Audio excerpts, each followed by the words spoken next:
नाज़रीन, chief engineer public health Sikandar Memon RO plant operator के corruption की शिकायत करण ते धमकियूं ॾियण ऐं पुलिस हथां अगवा कराइण जूं धमकियूं ॾियण वारी audio call recording social media ते वायरल थी वई आहे त ऑफिसर शाही पंहिंजे मुलाज़िमनि सां कहिड़ो रवैयो रखनि था।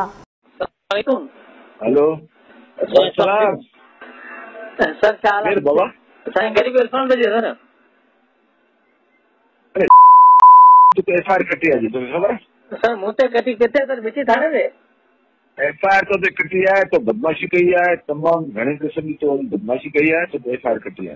साईं मिठी थाने में वे बात है। ठेकेदार तो एफआईआर कटाई है, मीरपुर में कटाई तो, मिठी में कटाई तो, हैदराबाद में कटाई तो, कराची में कटाई। अच्छा सर तो पंजो वरी मीरपुर खास में एंटी करप्शन में वरी चीफ इंजीनियर नालो भी ॾिनो।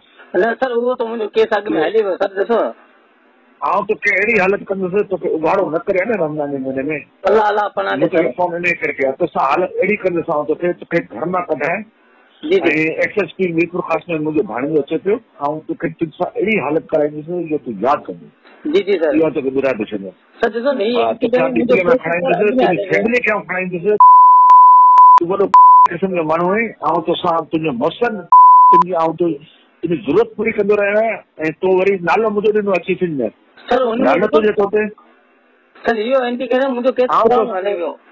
आउं तोसां हालत करायां थो, तोसां हाणे तोसां अहिड़ी हालत कराईंदुसि। सर को मतलब आउं तोखे खणाईंदुसि, डीपीए मां तोखे खणाईंदुसि। सर को मतलब कोने ता भले तोखे फोन इन करे खणियो आहे। ऐं तूं पंहिंजे पाण में सम्झी कोन।